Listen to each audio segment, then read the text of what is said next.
होता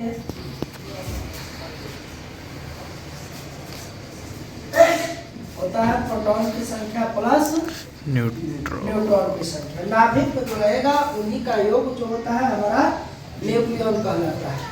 ठीक है, सबसे पहला हम देखें कि परमाणु क्रमांक बराबर परमाणु संख्या बराबर जेड, इसको जेड के द्वारा हम प्रदर्शित करेंगे। ठीक है, इसके बाद प्रोटॉन को पी के द्वारा, इलेक्ट्रॉन को ई के द्वारा, न्यूट्रॉन को एन के द्वारा। परमाणु भार या द्रव्यमान संख्या या न्यूक्लियन, ये तीनों को ए के द्वारा प्रदर्शित करेंगे। एक्स हम लेते हैं, मान लीजिए कि एक्स हम प्रदर्शित करते हैं किसी तत्व के लिए लेते हैं। ठीक है, एक्स की जगह पर कोई भी हमारा आवर्त सारणी का तत्व है। ठीक है, एक्स को तत्व के द्वारा प्रदर्शित किया जाता है। ए हमारा राइट साइड में ऊपर रहता है, इसको परमाणु भार कहेंगे, न्यूक्लियन कहेंगे या द्रव्यमान संख्या कहेंगे, यहाँ जो वैल्यू है।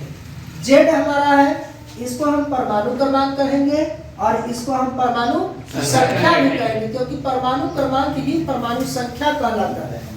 ठीक है, अब जेड बराबर प्रोटॉनों की संख्या बराबर इलेक्ट्रॉनों की संख्या, क्योंकि परमाणु के नाभिक में जितना प्रोटॉन रहता है उतना ही इलेक्ट्रॉन उसके बाहरी कक्षा में चक्कर लगाते हैं, दोनों क्या रहता है, बराबर रहता है। इसलिए प्रोटॉन की संख्या जितना रहेगा उतना ही इलेक्ट्रॉन की संख्या रहेगा, और इसी को हम क्या कहेंगे, परमाणु क्रमांक या परमाणु संख्या कहेंगे।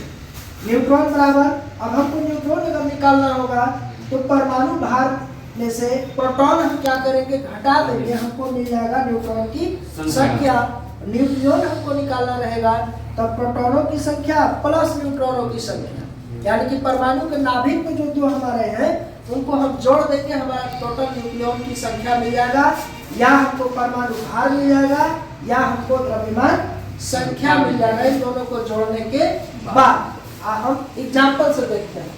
सोडियम हम लेते हैं, इसका परमाणु भार होता है 23 और परमाणु क्रमांक होता है 11। दूसरा हम एग्जांपल लेते हैं कैल्शियम, इसका परमाणु क्रमांक हो गया 20 और परमाणु भार हो गया 40। अब इसका हम निकालेंगे, प्रोटॉनों की संख्या निकालेंगे। पहले हम सोडियम का लेते हैं, प्रोटॉन, इलेक्ट्रॉन, न्यूट्रॉन, परमाणु भार, न्यूक्लियन,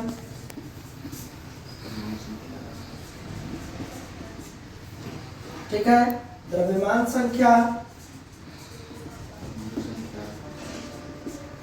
इतना क्या करेंगे, हम निकालेंगे। तब प्रोटॉन की संख्या कितना, प्रोटॉन की संख्या जो हमारा परमाणु क्रमांक रहेगा, जो हमारा परमाणु क्रमांक रहेगा, यहाँ पे हम देख ले रहे हैं, कंपैरिजन हम करेंगे। ठीक है, इसको हम तुलना करेंगे। एक्स हमारा क्या है, एक्स की जगह पर क्या है हमारा, एक्स ए जेड, इसका हम तुलना करेंगे।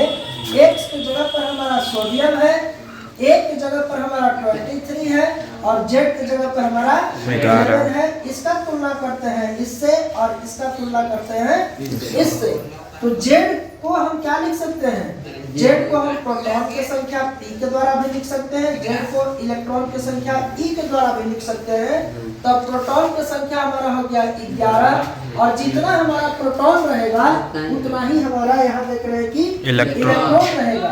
इलेक्ट्रॉन भी हमारा 11, और न्यूट्रॉन कह रहा है कि न्यूट्रॉन की संख्या निकालने के लिए क्या करना होगा, ए में से परमाणु भार में से प्रोटॉन की संख्या घटाना होगा, अर्थात कि टोटल यहाँ क्या है, ए हमारा ये है, ए में से जेड घटाएंगे, 23 में से 11 घटा देंगे, 23 माइनस 12 कितना हो जाएगा, 12। अब परमाणु भार कितना दिया है, 40। परमाणु भार कहाँ रहता है हमारा, 23 ऊपर में रहता है। परमाणु भार हमारा हो गया 23।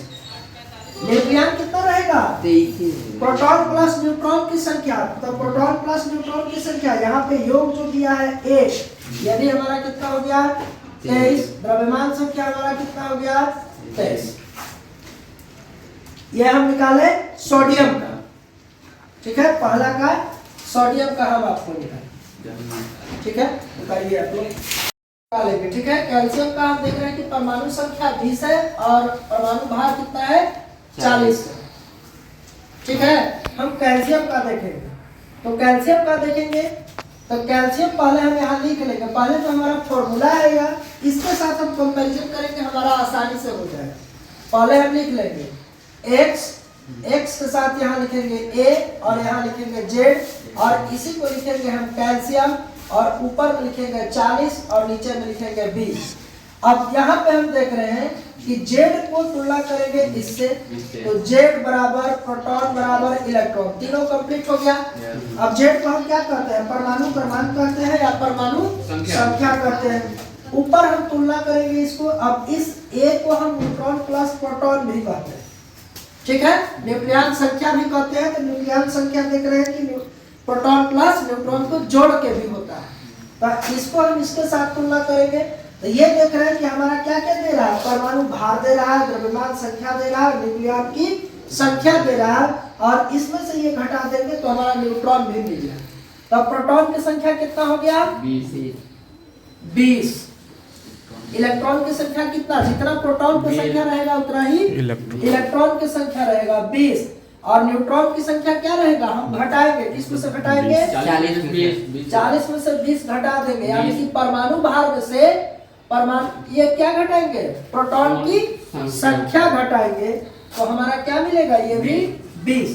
अगला है परमाणु संख्या, तो परमाणु संख्या कितना है हमारा, 20। अगला क्या है, न्यूक्लियन संख्या। न्यूक्लियन संख्या अर्थात कि प्रोटॉन प्लस न्यूट्रॉन, तो प्रोटॉन की संख्या 20 है और न्यूट्रॉन की संख्या यहाँ कितना आया है, 20। कितना हो जाएगा, 40। तो यहाँ हम देख रहे हैं कि न्यूक्लियन को ही द्रव्यमान संख्या कहते हैं, इसी को परमाणु भार भी बोलते हैं। तीनों बराबर है इसलिए इक्वल आ गया। अब द्रव्यमान संख्या हमारा कितना हो जाएगा, उतना ही रहेगा, 40 रहेगा। और इसी को हम लोग क्या लिख सकते हैं, परमाणु भार भी लिख सकते हैं।